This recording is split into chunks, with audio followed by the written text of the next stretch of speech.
Well, to find out, I took it down the M20 to the booze borough for a trip to those supermarkets of Calais. First impressions are that I'm driving a van. It's quite echoey in here and not terribly refined. Most central locking systems, for instance, these days they go bzz or but listen to this. It's very uncouth. In essence, then, the Berlingo is very loud, very Van Halen. But there is a softer Van Morrison option. For the same money, you can have a 1.6-litre petrol engine which develops the same power as a Mark I Golf GTI. With that under the bonnet, this would feel much more like a normal car.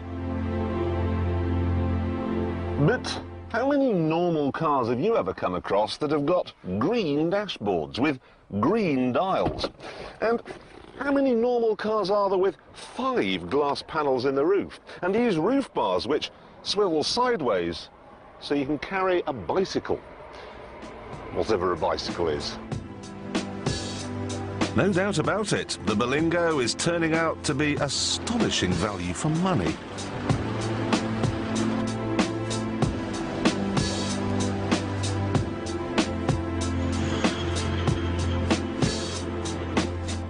It is possible to buy a number of other cars for Berlingo money, but none of them will be this size, none of them will be this well equipped, and none of them will have something that we're really looking for on this new series of Top Gear. It's an X factor. See, this is a perfectly acceptable car, but this, I don't know, it's more than a car somehow. You'd want to bring it in at night, let it sit by the fire. Give it a saucer of warm milk and a little wheel to run around in. It's got the most important thing that a car can have. Character. And now the coal is back in Newcastle. The Berlingo is back where it came from. And I still can't find anything really wrong with it. The turning circle's not much cop and there's a fair bit of road noise. It's not terribly sporty either. But it is very comfortable.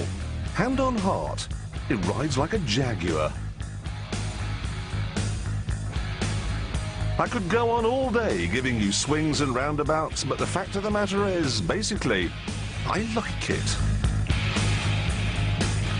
Right, here we are at one of those Calais hypermarket cash and carry booze warehouse jobs, and boy, have I got the car for the job.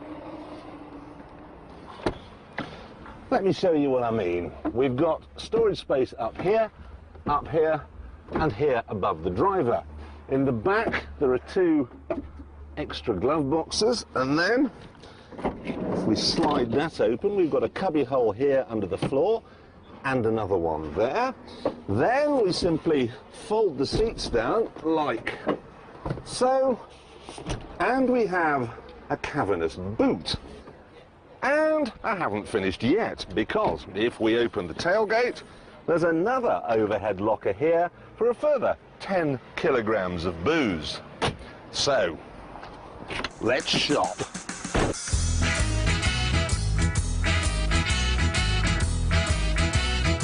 I want that one, that case there. It's all terribly exciting, all this cheap booze. But you have to be careful, because if customs suspect you're bringing stuff back that's not for your own personal consumption, they'll confiscate it and your car. And they're currently confiscating 30 cars a day.